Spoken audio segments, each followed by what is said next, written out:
Barron Trump walked through Central Park on a crisp autumn afternoon, enjoying a rare moment of peace away from the spotlight that had followed him most of his life. At 20 years old, he had grown into a tall, composed young man with an understated confidence that came from years of discipline rather than his family name. The leaves crunched beneath his feet as he moved along the winding path, his two Secret Service agents keeping a watchful distance, close enough to protect, far enough to give him the illusion of normalcy. He'd earned his black belt in karate just 3 months earlier, the culmination of training that had begun when he was 14, what had started as a way to find focus during the chaotic years of his father's presidency had evolved into a passion that grounded him. His instructor, an older Japanese man who treated him like any other student, had praised not just his technique, but his spirit, the true measure of a martial artist.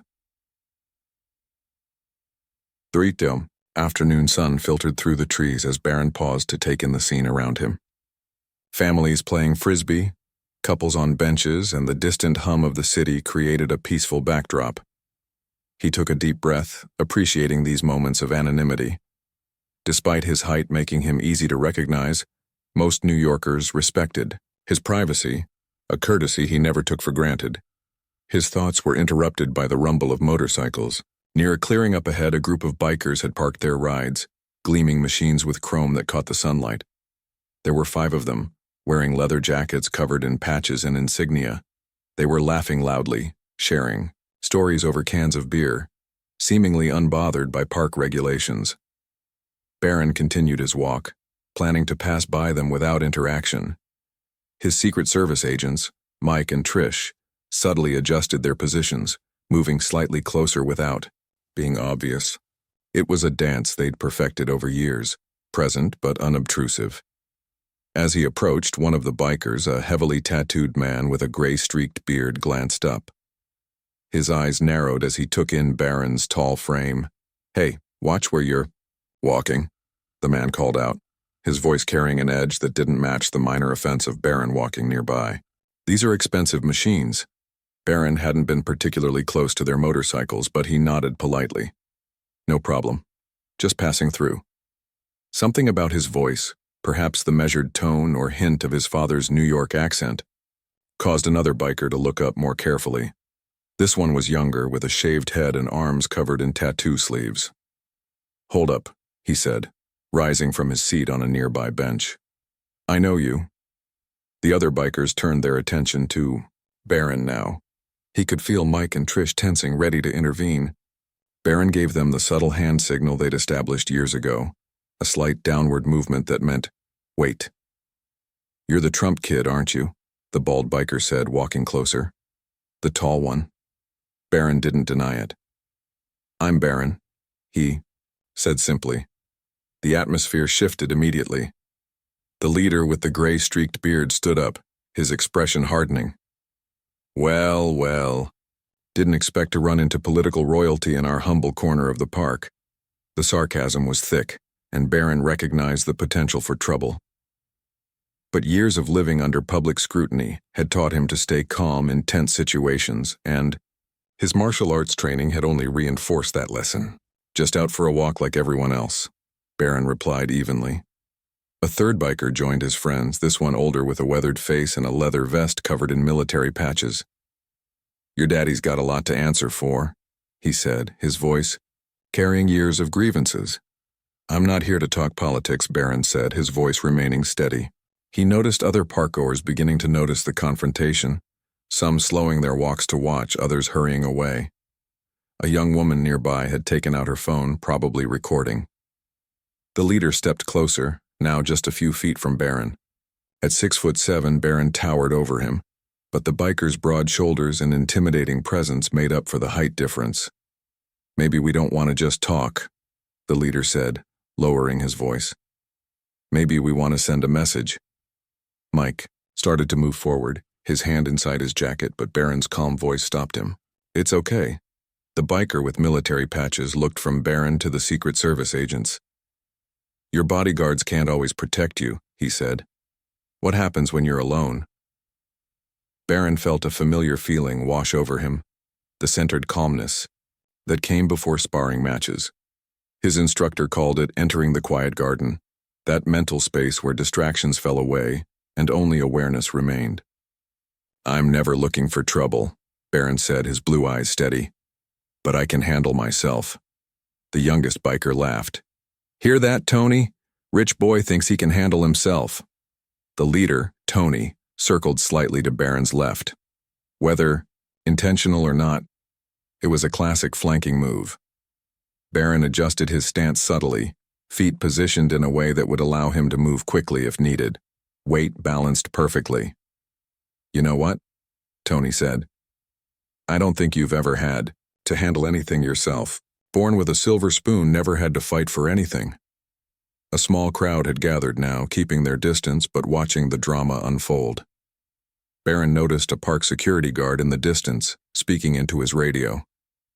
"You don't know anything about me," Barron said quietly. "I know enough," Tony replied, and then made his move. A sudden step forward with his hand reaching out to grab Barron's jacket. What happened next surprised everyone except Mike and Trish, who had seen Barron train. With fluid movement that spoke of thousands of hours of practice, Barron sidestepped the grab, his hand coming up to redirect Tony's arm harmlessly past him. The movement was minimal, efficient, and completely controlled. Not aggressive, simply defensive. Tony stumbled slightly, thrown off balance by encountering air where he expected resistance. His face registered surprise, then anger. "What the—" He started but was cut off when another biker, the youngest one, rushed forward more aggressively. This time, Barron's response was more pronounced.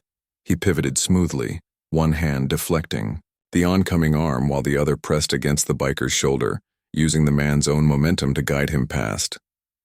The young biker stumbled several steps before regaining his balance, looking confused about how he'd ended up where he was.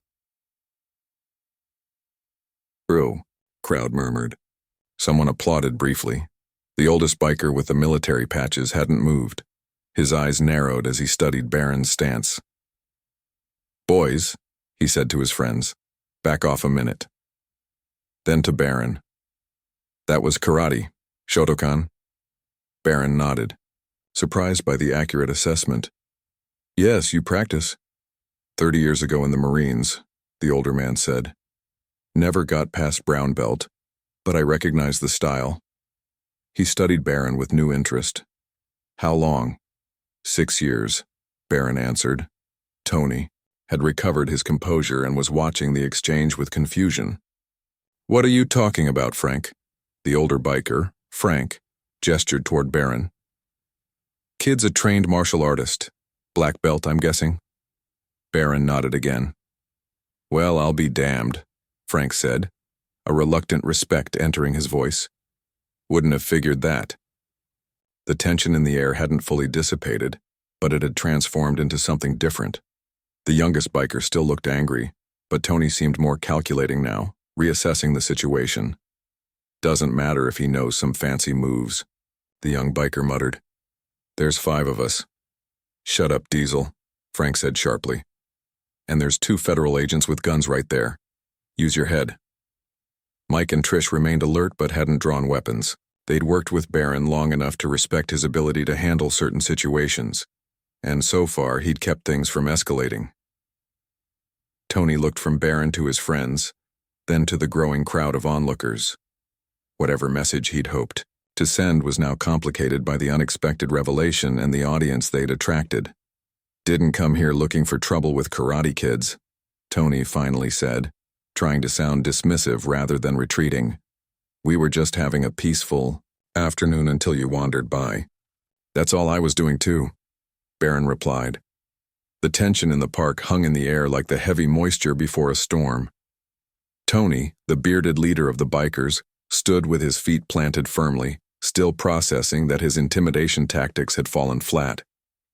The unexpected discovery that the former president's son possessed martial arts skills had changed the dynamic completely. But Tony wasn't one to back down easily, especially in front of his crew. "So you know some karate," Tony said, his voice carrying across the growing circle of onlookers. "That's cute. Real life isn't a dojo with rules and bowing, kid." Barron remained calm, his breathing steady. The Secret Service agents, Mike and Trish, maintained their positions nearby, alert but allowing the situation to play out as long as it stayed contained. "I never said it was," Barron replied evenly. His height gave him a physical advantage, but he'd been taught never to rely on that alone. "I'm not looking for trouble." The youngest biker, Diesel, wasn't ready to let things go. His face flushed with embarrassment from being so easily deflected. He stepped forward again. "Your old man caused plenty of trouble for people like us. Maybe it's payback time." Frank, the older biker with military experience, placed a restraining hand on Diesel's shoulder. "Cool it. This isn't what we're about." But Tony seemed to feed off Diesel's energy. "No? What are we about then, Frank? Letting entitled rich kids walk all over us?" He turned his attention back to Barron. "Your father made promises to working folks. Said he'd bring back jobs, make things better. My brother lost his factory job anyway, moved it to Mexico." The conversation had shifted to politics, dangerous territory that Barron had learned to navigate carefully over the years. He'd spent his teenage years watching how quickly discussions could turn ugly, how people projected their frustrations onto his family name. "I understand you're angry," Barron said, choosing his words carefully. "But I'm not my father." A woman in the crowd called out, "Leave him alone. He's just a kid walking in the park." Tony's head snapped toward the voice. "Mind your own business, lady." The distraction gave Barron a moment to assess. The fifth biker, who hadn't spoken yet, was hanging back, looking increasingly uncomfortable with the situation. Two park security guards were approaching now, but they were still distant, moving cautiously. "Tony," the quiet biker finally spoke up. "This is stupid. We came out to ride, not to harass some kid." "He's not just some kid, Dave," Tony shot back. "He's a Trump." Barron kept his stance relaxed but ready. His karate master had always emphasized awareness over aggression. "See without looking, hear without listening," the old man would say during training. Right now, Barron was aware of everything. The positions of all five bikers, the Secret Service agents' subtle movements, the wind direction, the firmness of the ground beneath his feet. Frank stepped between Tony and Barron. "Look, we all got opinions about politics. That's America. But this ain't political. This is just hassling someone in a park. Not our style." Tony wasn't backing down. "Since when? You were plenty ready to bust heads at the rally last year." "That was different," Frank said firmly. "Those guys came looking for us." While they argued, Diesel had circled slightly, moving to Barron's right side. The move wasn't subtle, and both Secret Service agents adjusted their positions accordingly. Barron noticed too, turning slightly to keep both Diesel and Tony in his field of vision. Diesel suddenly lunged, not toward Barron but toward Mike, the male Secret Service agent. "What are you reaching for, Fed?" he shouted, apparently mistaking Mike's adjustment of his jacket for reaching for a weapon. The situation escalated in seconds. Mike stepped back, his hand now clearly moving inside his jacket. Trish moved forward, her voice commanding, "Federal agent, stand down." Barron moved without thinking, years of training taking over. He stepped between Diesel and Mike, hands up in a non-threatening but ready position. "Stop," he called out, his voice cutting through the chaos with unexpected authority. "Nobody needs to get hurt here." The crowd had grown larger, phones recording from every angle. What had started as a chance encounter was becoming a potential viral moment, something Barron had always tried to avoid. Tony grabbed Diesel's arm, pulling him back. Even he seemed to realize things had gone too far. "Easy, man. You want to end up in cuffs? Or worse?" Diesel shrugged off Tony's grip but stopped advancing. His eyes darted between Barron and the agents, awareness of the situation's gravity finally sinking in. A tense silence fell over the scene. In the distance, the wail of police sirens could be heard approaching the park. Someone had called 911. Frank broke the silence. "Tony, we need to roll. Now." But before they could move, Dave, the quietest biker, stepped forward with his hands slightly raised. "Hold on. Let's defuse this." He looked directly at Barron. "Look, I'm sorry about this. Not all of us are looking for trouble."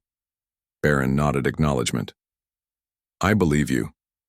Dave turned to the Secret Service agents. We're leaving peacefully. No need for this to go further. Mike and Trish exchanged glances, then Mike spoke. That's up to you. But harassment of a protectee is a federal offense.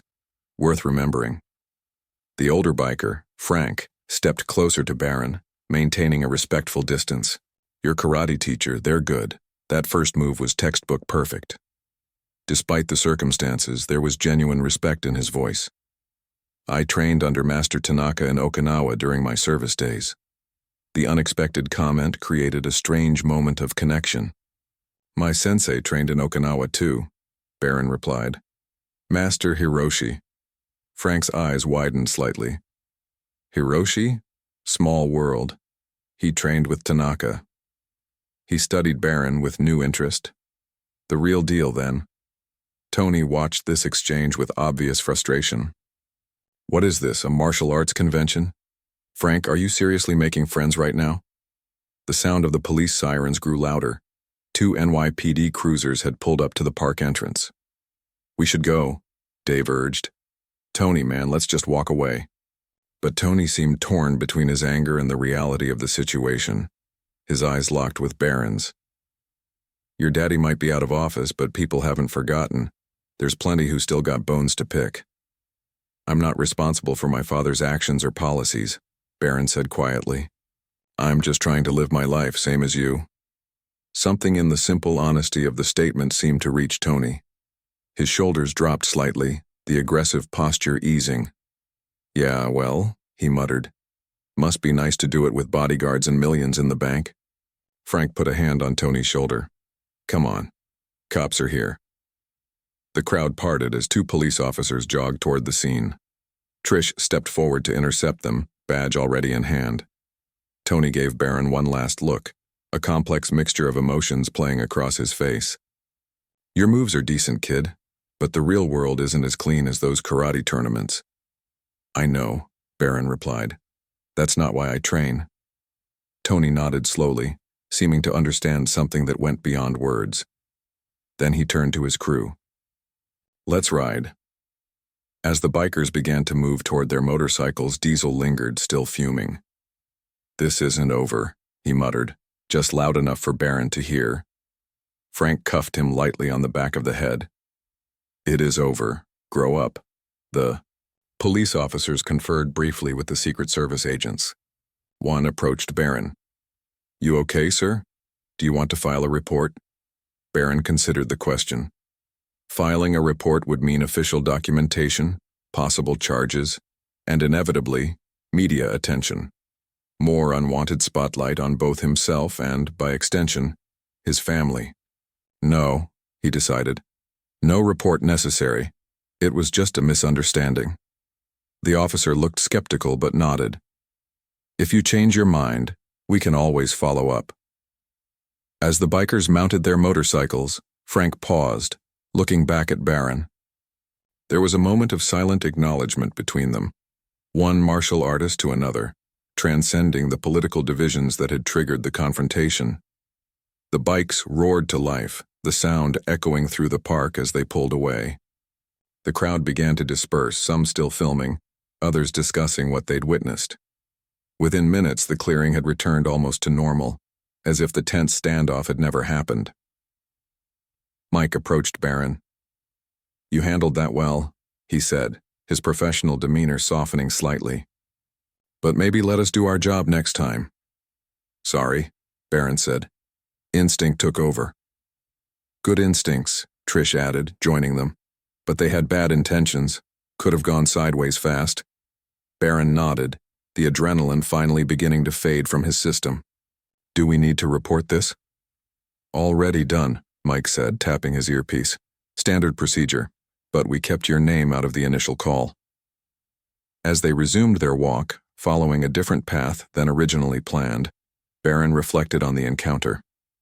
It wasn't the first time he'd faced hostility because of his last name, and it wouldn't be the last. But there had been something different about this confrontation, a moment of connecting. Barron walked beside Mike and Trish along the winding park path. Still processing the confrontation with the bikers, the afternoon sun had shifted. casting longer shadows across the grass. Though his outward appearance remained calm, his mind was replaying every moment, analyzing what could have gone wrong, what he might have done differently. "We should probably head back," Mike suggested, his eyes constantly scanning their surroundings. The seasoned Secret Service agent had been with Barron for 3 years now, long enough to develop an almost paternal concern for him. "Not yet," Barron replied. "I'm not letting them cut my walk short." There was quiet determination in his voice. Throughout his life, he'd watched how fear could control people, how it could shrink their worlds smaller and smaller. His father had taught him that, whatever else might be said about Donald Trump, he never backed down from confrontation. Barron had adopted that resilience but paired it with his mother's more measured approach to conflict. Trish nodded with a slight smile. "Understood. But we're taking the main paths, more people around." As they continued their walk, Barron noticed how other parkgoers now recognized him, whispers and pointed phones following in his wake. The incident with the bikers had removed what anonymity he'd been enjoying. He sighed inwardly but kept his face neutral, another skill he'd perfected over the years. "Your form was good back there," Trish commented after a few minutes of silence. Before joining the Secret Service, she had trained in various martial arts herself. That deflection was clean, textbook perfect. "Thanks," Barron said. "I just wish I hadn't needed to use it." "Some people will always see the name before they see the person," Mike said. "Been that way since I started this job, doesn't matter which administration." They rounded a bend in the path and Barron stopped abruptly. About 50 yards ahead, the bikers had pulled over near a small cafe at the edge of the park.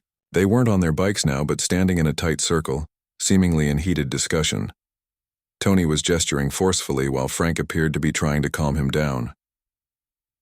"Let's go another way," Mike suggested immediately, his hand moving instinctively toward his concealed weapon. Barron hesitated. Part of him wanted to avoid another confrontation, but another part, the part that had spent years being judged by people who had never met him, was tired of detours and accommodations. "No," he decided. "This is a public park. We keep walking." Trish stepped slightly ahead of him. "Then we take point." Barron shook his head. "That makes it look like I'm afraid. I'm not." His voice was quiet but firm. At 20, he was finding his own way to navigate a world that had strong opinions about him before he'd ever had a chance to form his own identity. Mike and Trish exchanged glances, a silent communication born of years working together. "Your call," Mike finally said, "but we're staying close." As they approached, Diesel was the first to spot them. He nudged Tony, whose head snapped up, eyes narrowing as he recognized Barron. The other bikers turned to look, their body language tense. Barron kept his pace steady, neither slowing down nor speeding up. He'd learned that showing fear often invited aggression, while showing aggression invited escalation. Balance was key, in karate and in life. When they were about 20 feet away, Frank broke from the group and stepped forward. The older biker's face was serious but not hostile. "Hold up a minute," he called out. Mike and Trish immediately moved, closer to Barron, their training overriding his earlier instruction. Frank noticed and held up his hands. "Just want to talk. No trouble." Barron stopped, giving a small nod to his protection detail that it was okay. "What is it?" Frank glanced back at his friends, then turned to Barron. "Tony's got something to say." He gestured for the bearded leader to join them. Tony hesitated, pride visibly wrestling with some other emotion on his weathered face. After a moment, he stepped forward, stopping a respectful distance away. "Look," he began, his voice gruff. "What happened back there? That wasn't right. We were out of line." The admission clearly didn't come easily to him. Barron could see the man's hands clenched at his sides, his jaw tight. "Frank reminded me that we've got kids too," Tony continued. "And whatever we might think about politics, jumping someone in a park isn't who we are." He paused, seeming to struggle with his next words. "So, I'm sorry." The apology hung in the air, unexpected and genuine. Barron studied Tony's face, seeing beyond the tough exterior to the complexity beneath. A man with grievances and disappointments, yes, but also a code of honor he'd momentarily forgotten. "Thank you," Barron said simply. "Apology accepted." Tony nodded once sharply, then turned to head back to his friends. "Wait," Barron called after him. "Can I ask you something?" Tony turned back, suspicious. "What?" "Earlier you mentioned your brother losing his job. Factory moved to Mexico?" Tony's expression darkened. "Yeah, steel plant in Ohio, 23 years he worked there. Gone overnight." Bitterness crept back into his voice. "Your old man said he'd fix it, didn't happen?" Barron nodded, taking this in. Politics had always been abstract concepts and policy debates in his world. Tax rates, trade agreements, executive orders. But here was the human cost standing right in front of him. "I'm sorry about your brother," Barron said. "That shouldn't have happened." Tony looked surprised, clearly not expecting empathy. "Yeah, well, it did." An uncomfortable silence fell between them. Mike shifted his weight, ready to move if needed, but the tension now was different. Less volatile, more complicated. Dave, the quieter biker, had approached during their exchange. "The thing is," he said, "people like us, we're invisible most of the time. Until election season, then suddenly everyone cares about the working class. Then it's back to being forgotten." Barron didn't have a ready answer for that. His life had been one of extraordinary privilege, and he knew it. What could he possibly say that wouldn't sound hollow or condescending? Frank joined them, his military bearing evident in his straight posture. "Your karate training, it's more than just fighting, isn't it?" he asked, changing the subject. Grateful for the shift, Barron nodded. "It's about discipline, respect, balance. The physical techniques are just one part of it. That's what I tried to teach these knuckleheads," Frank said with a hint of a smile. "There's honor in how you face conflict, not just whether you win or lose." Diesel had wandered over too, hovering at the edge of their small circle. His earlier aggression had faded, replaced by what looked almost like curiosity. "So what's it like?" he asked suddenly. "Being, who you are." It was a question Barron had rarely been asked directly. Most people assumed they already knew, their perceptions shaped by media narratives and political biases. "It's complicated," he answered honestly. "Some doors open automatically, others shut in your face. People think they know you before you say a word." He paused, considering how much to share with these strangers. "I've spent a lot of time trying to figure out who I am apart from my last name." Tony was watching him with an unreadable expression. "Must be tough, all those millions making it hard to sleep at night," he said, but the edge in his voice had softened, the comment more habitual than truly bitter. "Money doesn't shield you from everything," Barron replied quietly. "But I'm not claiming my problems are bigger than anyone else's, just different." A young couple walked by, doing a double take as they recognized Barron. The woman whispered something to her companion, who nodded eagerly. More onlookers were noticing the unusual gathering. Secret Service agents, bikers, and a former president's son engaged in conversation. "We're drawing attention," Mike murmured to Barron. Frank noticed too. "Yeah, we should probably move along, got miles to ride before sunset." But before they parted, Dave stepped forward, extending his hand to Barron. "No hard feelings?" Barron accepted the handshake. "None."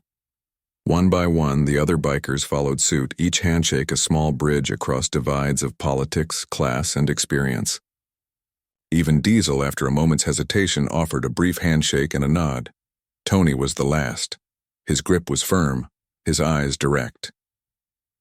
"You're not what I expected," he admitted. "Neither are you," Barron replied. As the bikers turned to leave, Frank lingered for a moment. "That dojo where you train, where is it?" Barron told him the name and location of Master Hiroshi's school in the city. Frank nodded thoughtfully. "Might stop by someday. Been too long since I trained properly." He glanced at his friends, then back at Barron. Different worlds don't have to mean enemies. No, Barron agreed. They don't. As the bikers mounted their motorcycles and roared, away Barron stood watching them disappear into the flow of park traffic. The encounter had begun with threat and hostility but ended with something unexpected. A moment of genuine human connection across the boundaries that usually kept people apart. Trish stepped up beside him. "Ready to continue your walk?" she asked. Barron nodded, feeling somehow lighter. "Yeah, let's go." They resumed their path through the park, the afternoon sun warm on their backs. People still stared and whispered as they passed, but Barron found it bothered him less now. The confrontation that could have ended badly had instead become something rare and valuable. A reminder that beneath the labels and assumptions people placed on each other, there was always the possibility of understanding.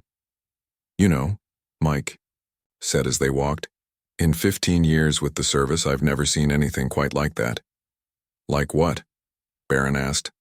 Mike gestured vaguely behind them. "People actually listening to each other, changing their minds." Barron smiled slightly. "Maybe there's hope for us yet." As they continued their walk, Barron reflected that his karate master had been right all along. The true test of martial arts was not how well you could fight, but how well you could prevent a fight, how you could transform conflict into dialogue, hostility into respect. Today, for a brief moment, he'd managed to do just that. On despite the tensions, a glimpse of understanding across seemingly unbridgeable divides. The sun was beginning to set as Barron, Mike, and Trish exited the park. Golden light streaked across the Manhattan skyline, turning glass buildings into glowing towers. The park encounter with the bikers had left Barron feeling strangely energized rather than drained. There was something powerful about facing conflict directly and seeing it transform. "We should head back to the residence," Trish said, checking her watch. "Your mother expected you back by 7. Barron nodded. Despite being 20 years old and legally an adult, he still respected his mother's wishes, especially when staying at the family's New York property. Melania had always been his anchor, the steady presence during the tumultuous years of his father's presidency and the complicated aftermath. As they approached the black SUV parked on Fifth Avenue, a young man with a press badge stepped forward, digital recorder already extended. "Barron, James Wilson, New York Daily. Can I get a comment about the incident in the park? Videos are already going viral." Mike moved to intercept the reporter. "No comments at this time." Barron wasn't surprised by the reporter's appearance. In the age of instant uploads and social media, privacy was an illusion, especially for someone with his last name. He'd been photographed countless times without his knowledge, his growth spurts and awkward teenage years documented for public consumption. Inside the vehicle, Barron checked his phone for the first time since the park. It was flooded with notifications, text messages from friends, news alerts mentioning his name, social media tags. One text from his older brother Don Jr. simply read, "Saw the videos. Dad's proud. Call when you can." The SUV pulled into traffic, Mike driving while Trish sat in the passenger seat scanning the sidewalks with practiced vigilance. Barron settled back, scrolling through his phone to see exactly what was being said. The first video he found had already accumulated over $200,000 views in just 2 hours. The caption read, "Barron Trump uses karate skills when confronted by bikers in Central Park." The footage was shaky but clear enough, showing the moment when he deflected the biker's aggressive move, his tall frame moving with surprising grace. For someone his size, comments ranged from supportive, "That's some serious skill," to politically charged, "Apple doesn't fall far from the tree standing up to bullies," to outright hostile, "Staged propaganda, bet those weren't real bikers." Barron sighed, putting his phone away. This was the reality he'd learned to live. With every action scrutinized, every moment potentially public, intentions always questioned. Even a simple walk in the park could become fodder for political narratives. "You doing okay back there?" Mike asked, catching Barron's eye in the rearview mirror. "Yeah," Barron replied. "Just thinking about how quickly everything spreads now." "Welcome to 2025, Mike said with a wry smile. Privacy's a luxury even we can't provide. The SUV turned onto the street leading to Trump Tower, where extra security personnel were already visible. News vans had gathered near the entrance, a sure sign that the park incident had caught media attention. "Looks like we've got a welcoming committee," Trish observed, already on her radio coordinating with the building's security team. "We'll take you through the private entrance." Barron had grown up navigating back entrances and service elevators, a childhood shaped by security considerations that most people never had to think about. Sometimes he wondered how different his life might have been without the constant presence of cameras and protective details, without having to second-guess every public interaction. The SUV pulled into the private underground garage, bypassing the media circus out front. As they stepped out of the vehicle, the building's head of security, Ray, approached them. "Ms. Trump called down. She'd like you to come up right away," Ray informed Barron. "And your father is on the line from Florida." Barron nodded, unsurprised. His father had always monitored media mentions of the family closely, even more so since leaving office. Donald Trump's relationship with the press had been contentious during his presidency, and that hadn't changed in the years since. The private elevator whisked them upward, its gold interior a familiar sight that still sometimes struck Barron as excessive. His own apartment in the city, the one he used while attending Columbia University, was deliberately understated, his personal rebellion against the golden aesthetic he'd grown up with. When the elevator doors opened, Melania was waiting, elegant as always in a simple black dress, her face a mixture of concern and relief. "Barron," she said, embracing him. Her accent, still distinct after decades in America, was more pronounced when she was worried. "I saw what happened. Are you all right?" "I'm fine, Mom," he assured her, returning the hug. "It wasn't as bad as it probably looked online." They moved into the penthouse living room where a large television was tuned to a news channel.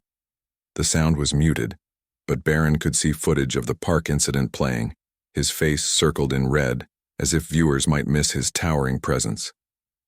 "Your father wants to speak with you," Melania said, handing him a phone. "He's been calling every 10 minutes. Barron took a deep breath before taking the phone. His relationship with his father was complex, loving but sometimes distant, clouded by the enormous public persona that Donald Trump had cultivated over decades. "Hi, Dad," he said. "Barron, just saw the videos. Those guys had no idea who they were dealing with, did they?" His father's distinctive voice boomed through the speaker. "That was some move you pulled. Perfect form. Perfect. That sensei of yours earned his money." "Thanks, Dad. It wasn't a big deal," Barron said, downplaying the incident as he often did with his father's more exuberant reactions. "Are you kidding? It's all over the news. The polls are already showing a bump in your favorables. People love seeing that kind of thing, standing your ground, showing strength, very presidential." Barron winced slightly at the word. Since he'd turned 18, there had been occasional hints from his father about following in his political footsteps, suggestions that made him deeply uncomfortable. Politics had taken a toll on his family that outsiders couldn't fully understand, creating rifts that were still healing. "I wasn't thinking about polls, Dad, just trying to diffuse the situation. Well, it played great on camera. I've got calls coming in from everywhere. People are impressed. You should do some interviews while this is hot. Strike while the iron." "I don't think that's a good idea," Barron interrupted, something he rarely did with his father. "I'd rather let this blow over." There was a pause on the other end of the line. "We'll discuss it when I'm in New York next week," his father finally said, a hint of disappointment in his voice. "Your brother Don thinks you should at least do Tucker's show. Very friendly audience." "I'll think about it," Barron replied, knowing it was easier than arguing further. After a few more minutes of conversation, Barron handed the phone back to his mother. She gave him a knowing look.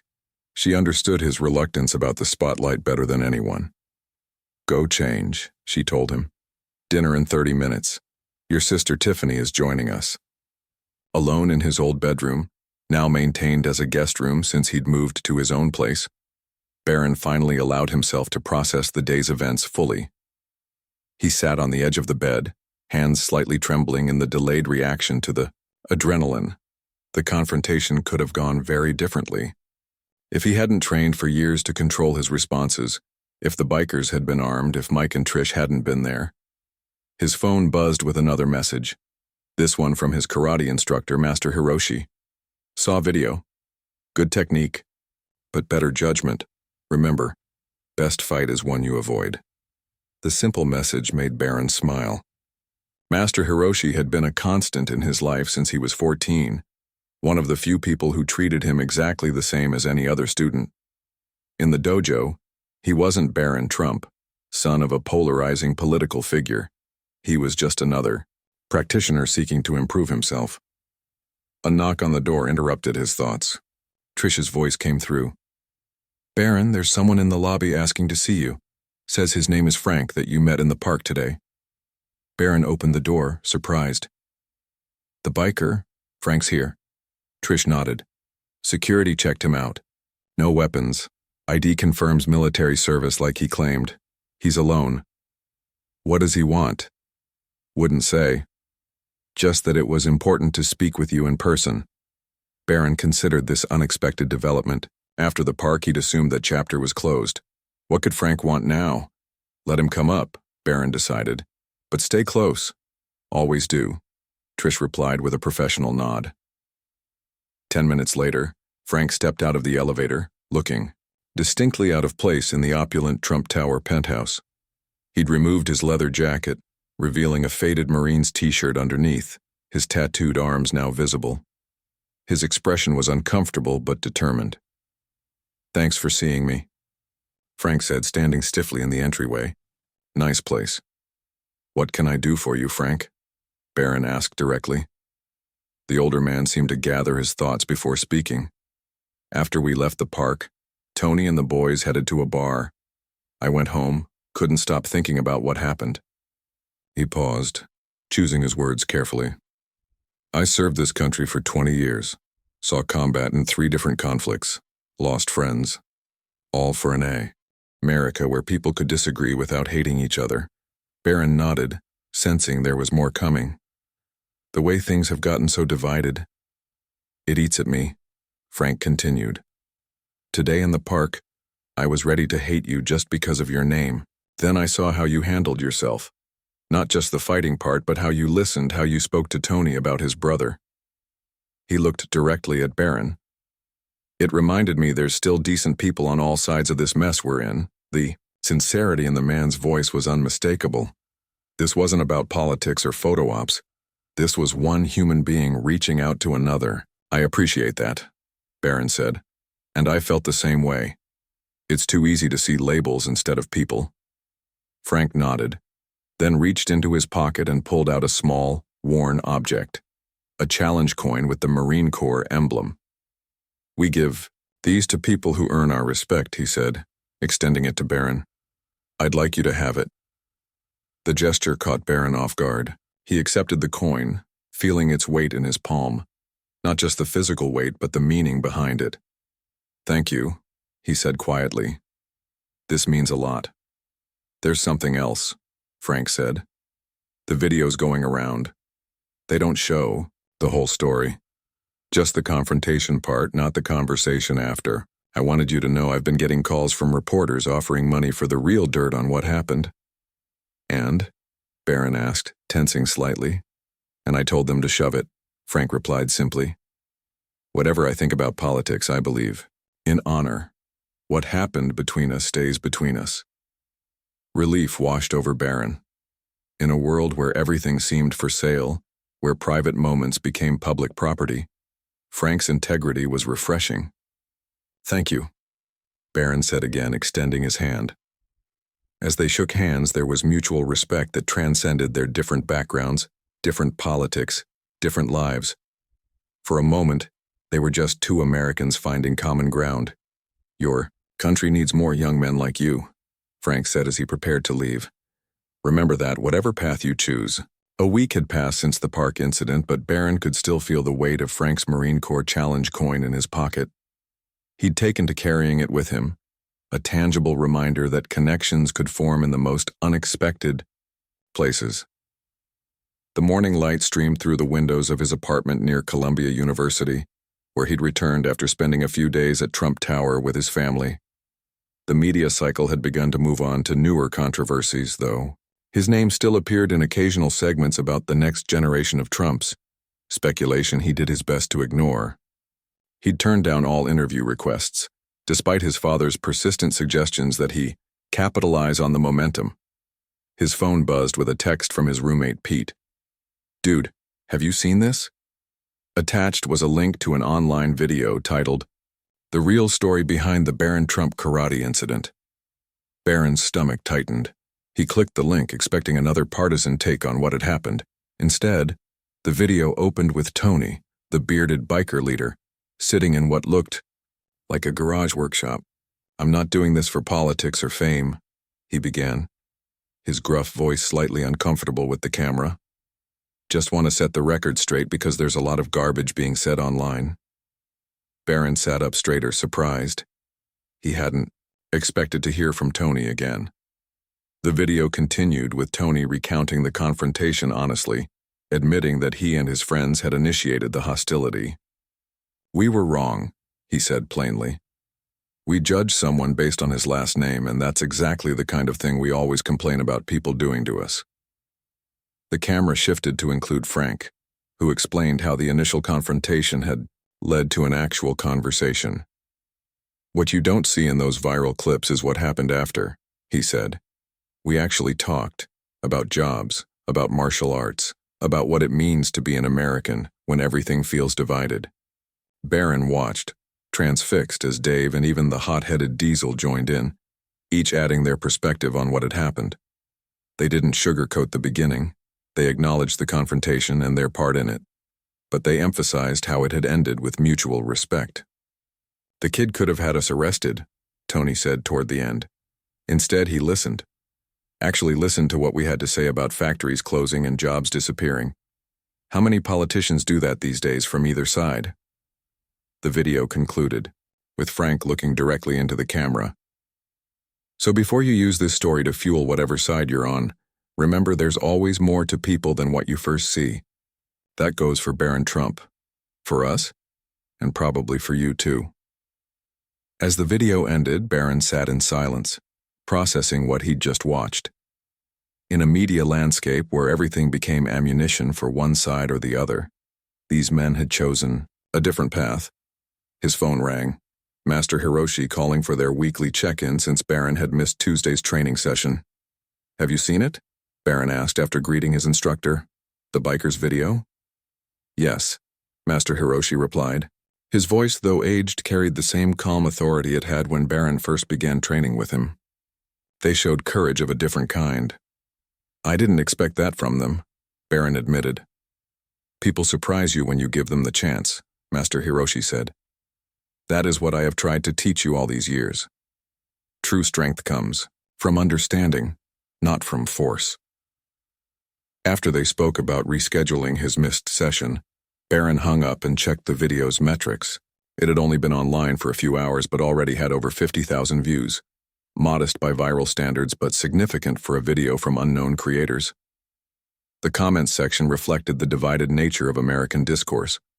Some praised the biker's honesty and Barron's response to the situation. Others claimed it was all staged, a political ploy. The truth, as always, was simpler and more complicated than any narrative. A knock at his door interrupted his thoughts. He opened it to find Mike standing there, still on protection duty even though Barron lived off his parents' property during the semester. "Got a minute?"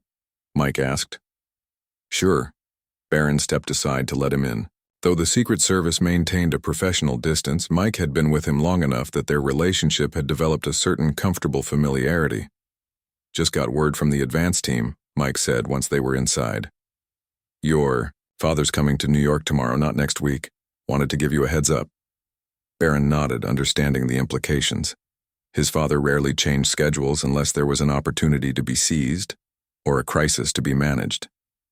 "Because of the park thing?" "Partially," Mike confirmed. "The biker's video is getting traction across some unusual demographics. Your father's political advisors are interested." The thought made Barron uneasy. What had been a genuine human moment was at risk of becoming political capital. Thanks for letting me know. After Mike left, Barron paced his apartment, the Marine, corpse coin a solid presence in his pocket. He pulled it out, running his thumb over its embossed surface.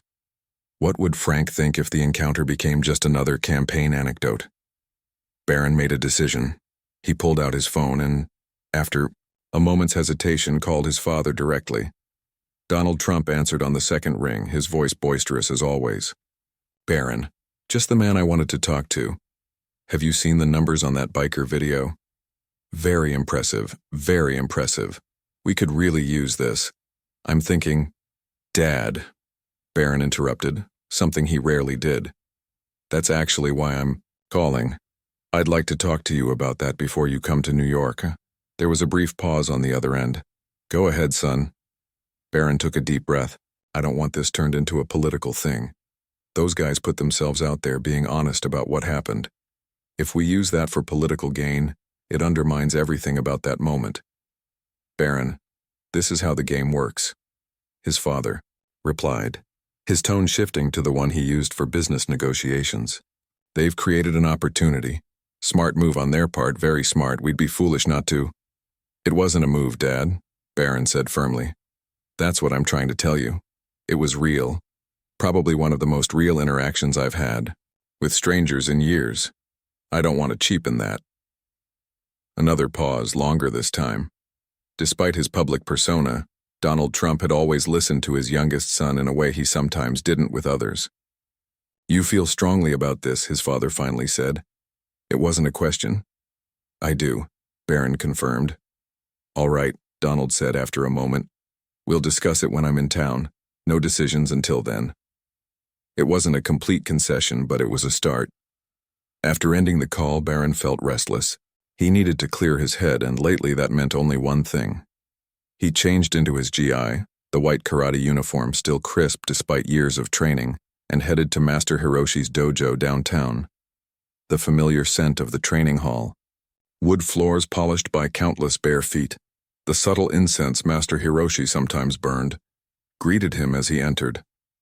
Though he hadn't expected to train today, or